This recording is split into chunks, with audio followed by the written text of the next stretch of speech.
Eh bien bonjour tout le monde, on se retrouve aujourd'hui donc pour une nouvelle vidéo de mathématiques. Alors on va résoudre une équation exponentielle, hein, mais une équation exponentielle un petit peu particulière, un petit peu spéciale, on va dire même d'un niveau difficile, hein, en tout cas si je reste à un niveau première année de licence, d'économie, gestion, etc. Donc comme d'habitude vous avez donc l'énoncé de l'exercice, hein, ça va être très rapide, hein, vous allez voir dans la description donc, de la vidéo, hein, juste en dessous de celle-ci. Okay, donc on va partir d'une équation du troisième degré, hein, donc d'un polynôme du troisième degré, pour réussir, en fait, pour aboutir à la résolution d'une équation exponentielle. Vous allez tout comprendre, vous allez voir, c'est un bon entraînement, vous avez besoin de ce genre de connaissances, hein, en licence d'éco-gestion, c'est important. Alors, on pose une fonction, hein, qu'on appelle p de x. Et donc, je vous dis, c'est un polynôme du troisième degré, donc x cube moins 3x carré moins x plus 3. Bien. Alors, on va répondre, bien sûr, aux questions dans l'ordre, hein, parce que vous allez voir qu'il y a une certaine logique, hein, dans la démarche. Alors, calculer p de 1. Et ensuite, on vous demande en déduire une factorisation de p de x. Vous allez comprendre pourquoi.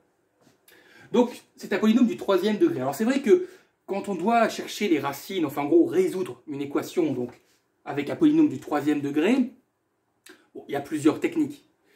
Et c'est vrai que la première technique, la première méthode qui doit nous venir en tête, c'est celle de la racine évidente. Vous allez comprendre après pourquoi je parle de racine évidente, je n'en dis pas plus pour le moment, mais retenez bien ce terme, cette expression. Donc P de 1, je remplace x par 1, donc on aura 1 au cube, moins 3 fois 1 au carré, moins 1, plus 3, et donc ça fait 0. Autrement dit, regardez bien, dans ma fonction, dans mon polynôme du troisième degré, en remplaçant x par 1, la valeur de la fonction, l'image en gros, vaut 0. Eh bien, nous pourrons dire que x égale 1, et puisque j'ai remplacé x par 1, x égale 1 est appelé racine évidente du polynôme p de x. Voilà. 1, donc x égale 1, c'est ce qu'on appelle une racine évidente, puisque on obtient 0, en gros son image vaut 0. Ce qui veut dire que je peux factoriser p de x. Et regardez comment je peux factoriser p de x. En fait, p de x, ça va être le produit de deux polynômes. Un polynôme du premier degré et un polynôme du second degré. Donc p de x, ce sera, donc je vous dis, le produit d'un polynôme du premier degré. Alors, ce polynôme du premier degré, comment va-t-il s'écrire? Eh bien, il va s'écrire, regardez, c'est toujours comme ça, suivez bien la règle. X, alors attention, moins, c'est toujours moins.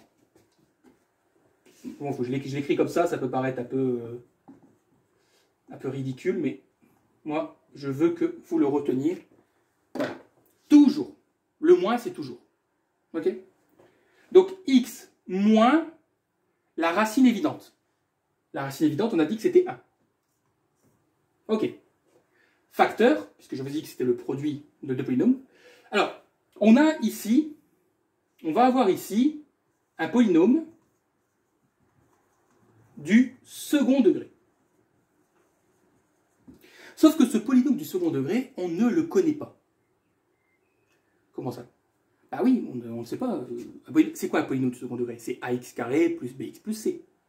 Mais on ne connaît pas les valeurs de a, de b, ni de c. Donc on va l'écrire sous sa forme théorique. C'est-à-dire on va écrire ax carré plus bx plus c. Ouais. Et tout l'enjeu, c'est de déterminer la valeur de a, de b et de c. Ok?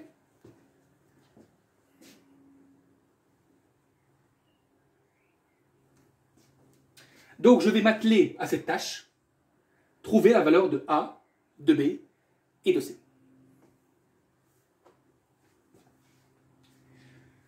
Alors la première chose que je vais faire, c'est que je vais commencer par développer ce polynôme-là qu'on a factorisé. Ouais? Allez, on y va, donc, ok, Normalement, ça, c'est OK. Hein. Si vous avez des difficultés là-dessus, entraînez-vous. Hein. Normalement, ça, c'est acquis hein, en licence. Donc, on aura ax cube moins ax carré plus bx carré moins bx plus cx moins c. Et là, ce que je vais faire, c'est que je vais regrouper les monômes entre eux.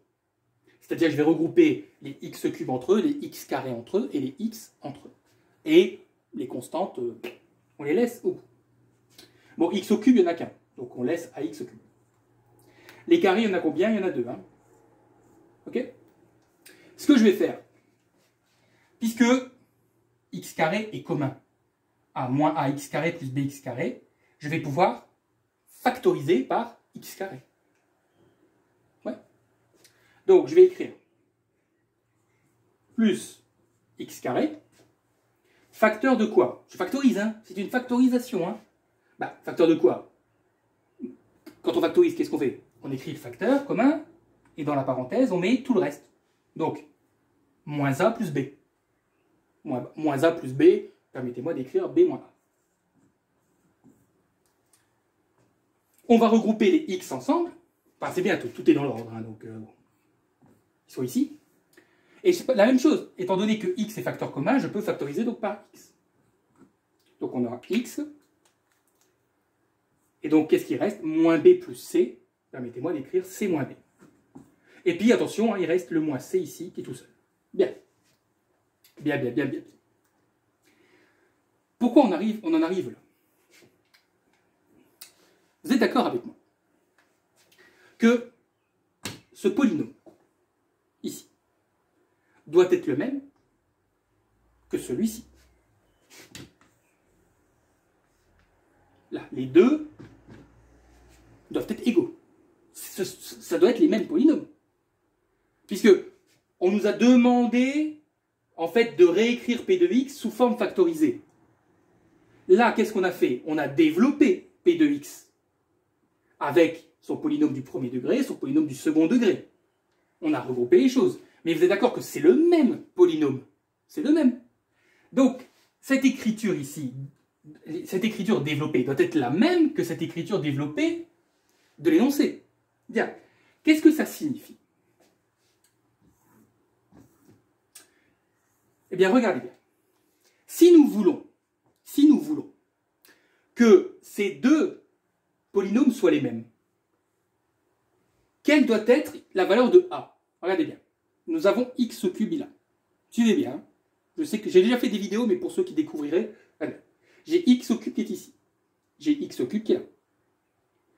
Que doit valoir petit a pour que cette partie-là, ax au cube, soit la même que x au cube qui est là?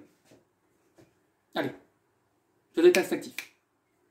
Que doit valoir petit a pour que ax au cube soit égal à x au cube?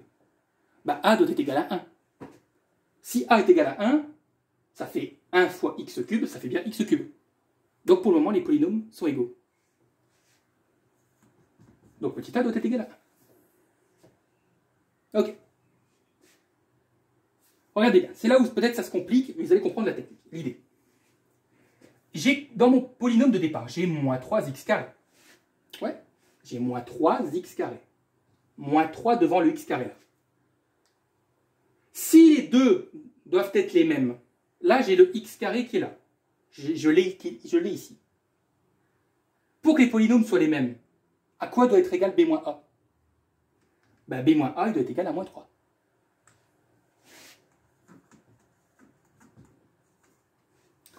Eh oui. Si b moins a est égal à moins 3, c'est bon, j'ai la même chose. Pour le x, je pense que vous commencez à comprendre. J'ai moins 1. Parce que moins x, ça fait moins 1. X, hein, c'est moins 1. Pour que les deux polynômes soient les mêmes, il faut donc que c moins b, qui est collé au x, soit égal à moins 1.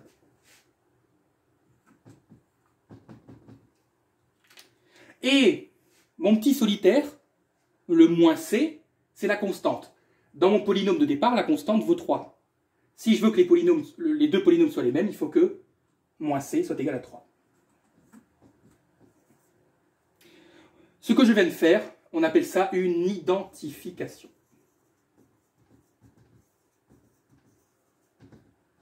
Voilà. Et bien écoutez, à partir de ce système, je peux trouver les valeurs de A, B, C, sachant que A, c'est déjà fait. Donc je vais effacer ça, parce que vous allez voir, je n'en ai plus besoin, parce que ça, tout ça, on a fait tout ça pour poser le système d'équation. Donc, le système, c'est quoi? C'est A est égal à 1. Alors si A vaut 1, on aura B moins 1 égale moins 3. Donc là, on aura moins 1, vous êtes d'accord? Suivez. Hein. En faisant passer de l'autre côté, ça fait plus 1. Moins 3 plus 1, ça fait moins 2. Donc je peux dire que B est égal à moins 2. Et du coup, si moins C est égal à 3, ça fait que C est égal à moins 3. Oui, on n'a pas eu besoin d'utiliser la troisième équation. Vous allez dire, bon, ok, tout ça pourquoi? Eh bien ça y est, on connaît la valeur de A, de B et de C. Et donc je vais pouvoir écrire mon polynôme P de x en disant que c'est x moins 1, facteur de A qui vaut 1, donc ça fait x carré, B qui vaut moins 2, ça fait moins 2x, et C qui vaut moins 3. Ce polynôme, c'est la forme factorisée de ce polynôme du troisième degré qui est ici.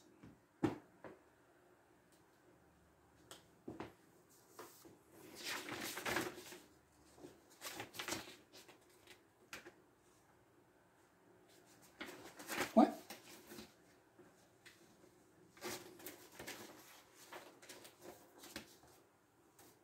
Voilà. Donc je vais le noter ici, hein, je vais noter sa forme factorisée. Donc x moins 1, facteur de x carré moins 2x moins 3. Et maintenant vous mettez sur pause s'il vous plaît, pour que je puisse tout effacer.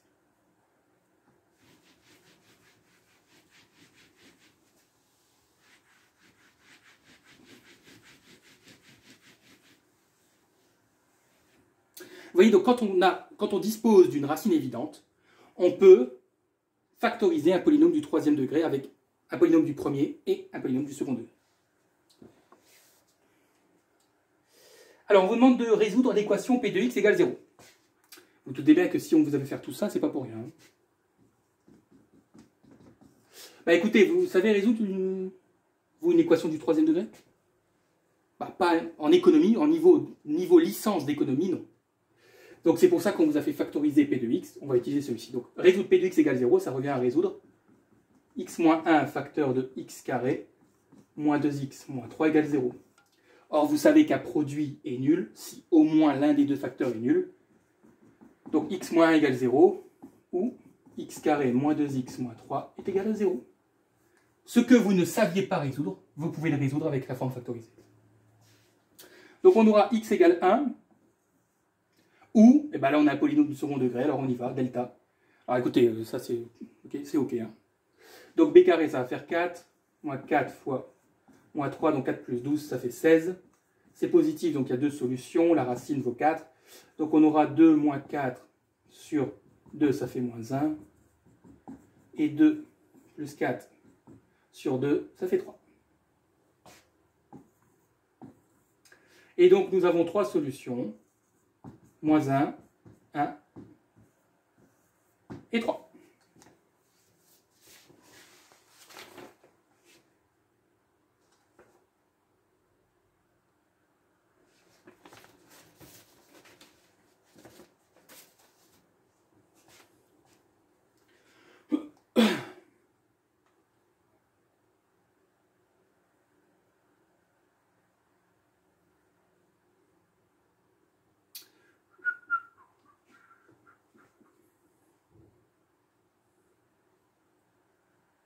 Ok? Trois solutions, ce qui aura été très fréquent pour un polynôme du troisième degré. D'ailleurs, vous avez vu, on retrouve le 1. C'est normal, parce que la première question, on a démontré que P de 1 est égal à 0. Donc c'est normal que 1 revienne dans les solutions.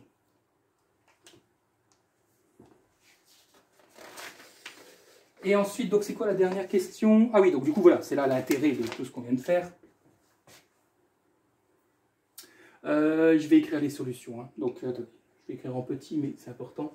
Donc, je vais écrire donc, P de x égale 0, que ça implique hop, moins 1, 1 et 3.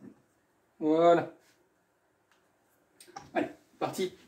Donc vous allez voir l'intérêt de tout ce qu'on vient de faire pour la dernière équation à résoudre. Donc c'est une équation exponentielle, à base d'exponentielle.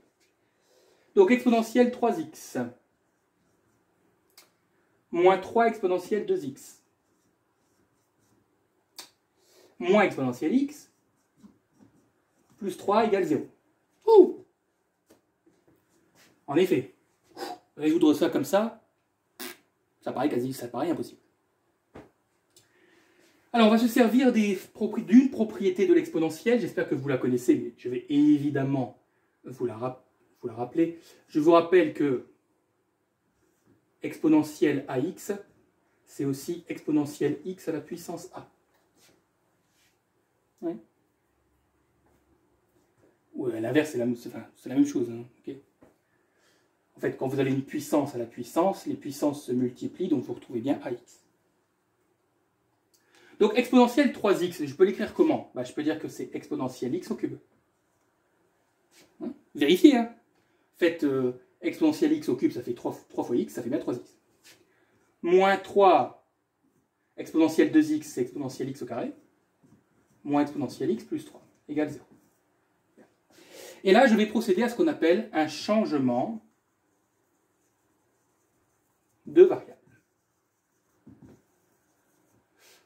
Beaucoup d'entre vous le connaissent puisque vous l'avez certainement déjà rencontré en terminale. En fait, on va poser grand X, on va changer de variable, on va dire que grand X c'est exponentielle X. Si grand X est égal à exponentielle X, je peux remplacer les exponentielles X par grand X. Bon. Donc exponentielle X au cube, ça devient grand X au cube, moins 3 grand X au carré, moins grand X plus 3 égale 0. Nous retombons exactement sur notre polynôme de départ. C'est le même. Autrement dit ça, nous connaissons déjà les solutions de cette équation. C'est la question précédente. Les solutions sont ici, les amis. Mais ne croyez pas que les solutions de cette équation, ce sont les solutions de celle-ci. On a encore une petite étape, un petit bout de chemin. Je vais y arriver. Un petit bout de chemin à faire. Pourquoi? Parce que nous, on sait que les solutions de cette équation, c'est moins 1, 1, 3. Mais grand X est égal à exponentielle X.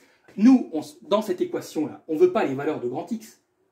Les valeurs de grand X, c'est moins 1, 1, 3. Nous, on veut les valeurs de petit x.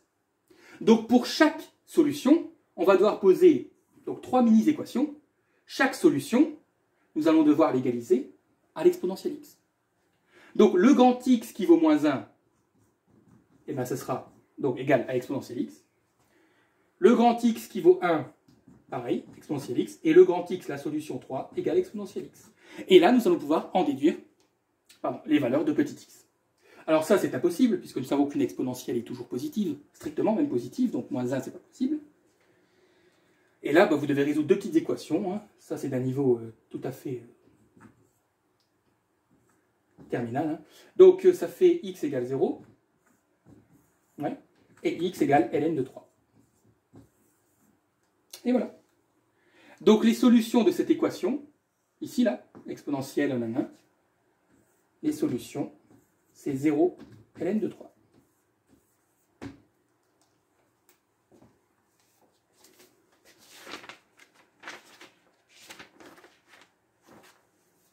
Ça va?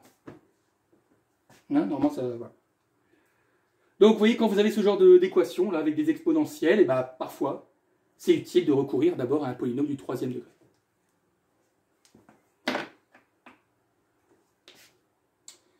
Bien, écoutez, c'est tout pour aujourd'hui.